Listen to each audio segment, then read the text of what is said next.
Naissance et appel de Samuel. Samuel est le fils d'Elkana et d'Anne. Anne était stérile et priait ardemment pour avoir un enfant. Elle fit le vœu de consacrer cet enfant à Dieu si sa prière était exaucée. Dieu entendit sa prière, et Anne donna naissance à Samuel. Une fois sevrée, elle l'amena au sanctuaire de Silo et le confia au prêtre Élie pour qu'il serve Dieu. Un événement marquant de la vie de Samuel survient lorsqu'il est encore enfant. Une nuit, alors qu'il dort près de l'arche de l'Alliance, Samuel entend une voix l'appeler. Pensant que c'est Élie, il va le voir, mais Élie lui dit qu'il ne l'a pas appelé. Cela se produit 3 fois, et Élie comprend que c'est Dieu qui appelle Samuel. Il conseille à Samuel de répondre « Parle, Seigneur, ton serviteur écoute ». C'est ainsi que Samuel reçoit sa première révélation divine.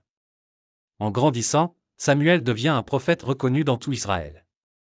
Il guide le peuple et agit comme juge, rendant la justice et encourageant les Israélites à revenir à Dieu. Sous sa direction, les Israélites remportent une victoire décisive contre les Philistins, leurs ennemis. Samuel joue un rôle clé dans la transition d'Israël d'une confédération de tribus à une monarchie. Les Israélites demandent un roi pour être comme les autres nations. Bien que Samuel y soit opposé, car il considère que Dieu est le véritable roi d'Israël, il obéit à l'ordre divin. Samuel oint Saul comme le premier roi d'Israël. Cependant, Saul désobéit à Dieu à plusieurs reprises, ce qui conduit Samuel à annoncer qu'il sera rejeté par Dieu. Samuel est également chargé par Dieu d'oindre un jeune berger nommé David comme futur roi. Cela marque le début de la rivalité entre Saul et David. Samuel continue de guider Israël jusqu'à sa mort. Il est pleuré par tout le peuple et enterré à Rama, sa ville natale.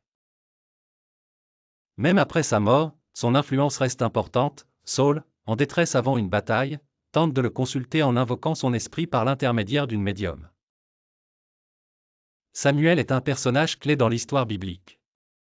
Il est un exemple de dévouement à Dieu dès son jeune âge et joue un rôle crucial dans l'établissement du royaume d'Israël. Son histoire est une leçon de foi, d'obéissance et de leadership spirituel.